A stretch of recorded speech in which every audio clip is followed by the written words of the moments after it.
I thought I'd do a video about my impressions of the new Idoneth Deepkin army that was previewed last night at 2008 Adepticon during the studio preview because it really provides us with the best glimpse of the new army. And there's obviously a trailer. If you have not seen the trailer, it's linked down below. It's a really interesting new take on Aelves. And I think there's a lot of promise both for the army and also for future releases. So we heard a little bit of this new faction during the release of Daughters of Cain. Within that book, there were a couple references to some rules, some allies, and there was a small story about an ambush and skirmish between the two forces. And to troll the community, as rumors and people began to speculate, Games Workshop released a couple letters about missing human inhabitants within the mortal realms. And the letters describe how a local mayor has blamed the incidents on the Idoneth Deepkin, but the Azir Zoological Society has dismissed those notions and suggested instead that Troggoths or fish-headed gores were instead to blame. I would certainly love to see some fish-headed gores. But a second letter confirmed later that the Troggoths were in fact to blame. Now, this was clearly a cover-up. Instead of being written by the Free Township of Skytown, as with the first letter, this was simply written by some mayor of, a lesser village that was completely filthy. But we know a little bit about the army now and some of the associated lore.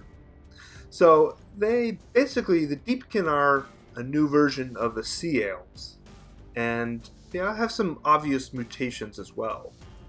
I think they're blind, for instance, but the aesthetic is still beautiful, and still fairly new and fairly creative. Somewhat based upon the old guard that the High Elves used to have. They were associated with the sea, and so obviously there are some parallels there. The themes are somewhat similar, but this is taking it in a dramatic new way. A lot of sea creatures and things like that designed into the army, and I think there's a lot of potential with the army for exploring different color palettes that I think will make the army look very different on the tabletop.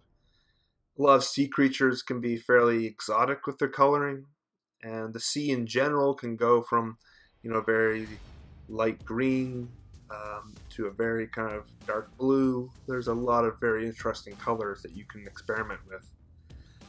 In particular, I love this model, and the way that motion and grace has been captured by the sculptor. I think it just looks fantastic. The coloring, again, going from something very dramatic to a completely different color on one end of the spectrum. And it just reminds me of that painting in Japanese art of the wave. And in general, I just think it's beautiful. And obviously the giant sea turtle is a favorite as well. And in the background of the shot, you can see the ghost ship that was featured in a previous tease by Warhammer TV. Some sort of terrain piece, although we don't really know quite how it will feature. Honestly, it's a very cool army. And we also know that there are more to the release than what has been shown. And what I love about it is that it's new. I like the Daughters of Cain release as well, but that was an army that I think we all knew was going to be released. Daughters of Cain were a fairly minor, limited in scope faction, but it was always there from the very beginning. And their new army, was just expanded upon with 3 or 4 new units. It still uses 2 or 3 core concepts that we've had for years, namely the witch elves and things like that. But the Deepkin are a completely new line of models, and that's always an exciting thing to see. But I think that they are more indicative of what elves will be in the mortal realms, because it's a completely new look of elves in general, as some of the daughters of Cain were as well. Were the snake hybrids. And so these are both coming from the same place, these corrupted elves that were consumed by Slaanesh during the end times.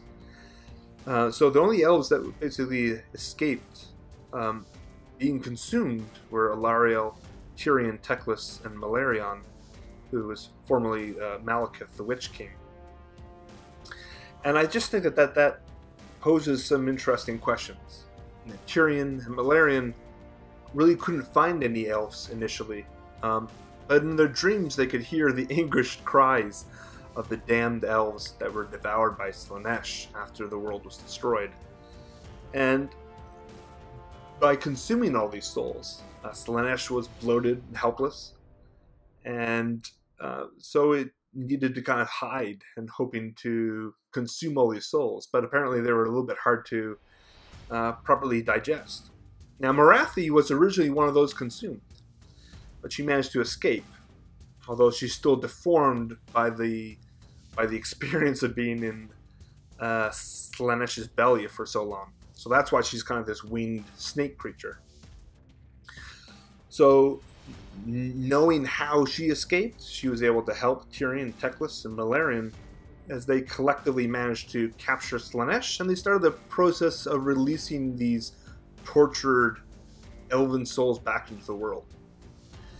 And what's interesting about this is that each of them receives a portion of the souls, and that they started to process and reshape and reform them as they wished. So the Kinnerai and the Melusai, again, these are the hybrid Medusa snake creatures in the Daughters of Cain.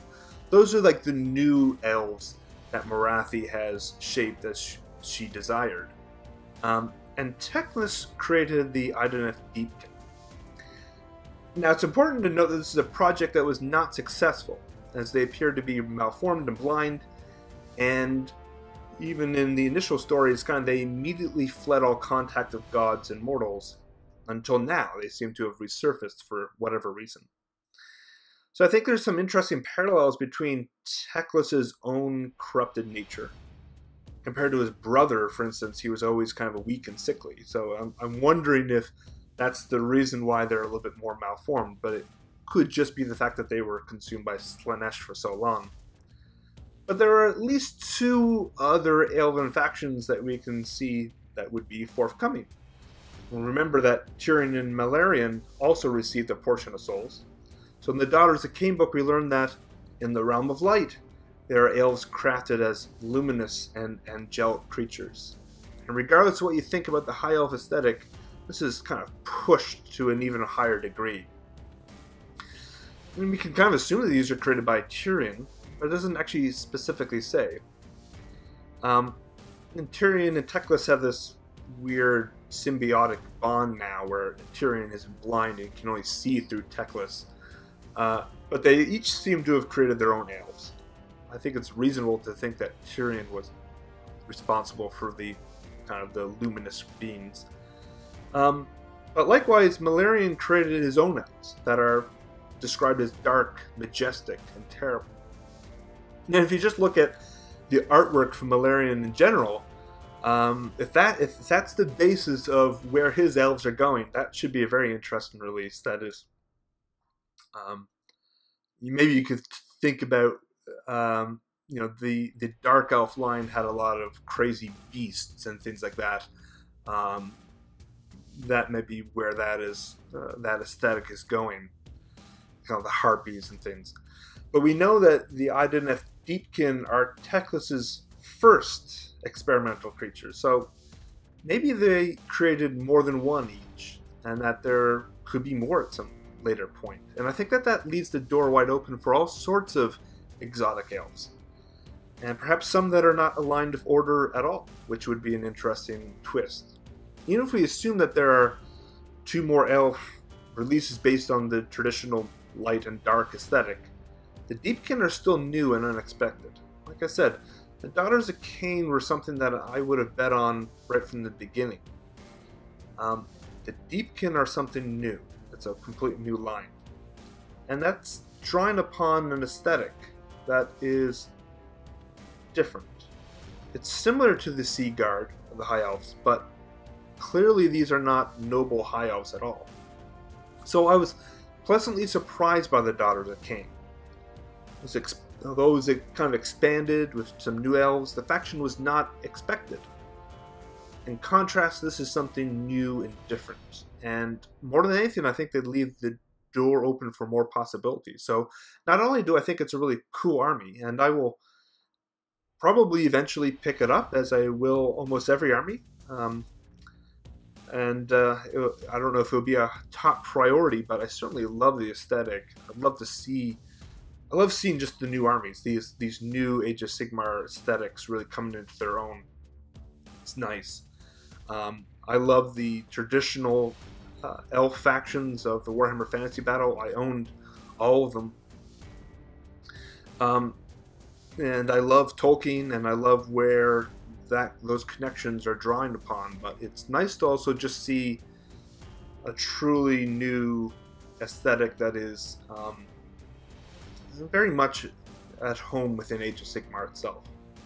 So I like this, and I think more than anything, it's a good promise of what will be coming up in the months and years ahead. Thanks for tuning in. Thank you for watching. Have a good one.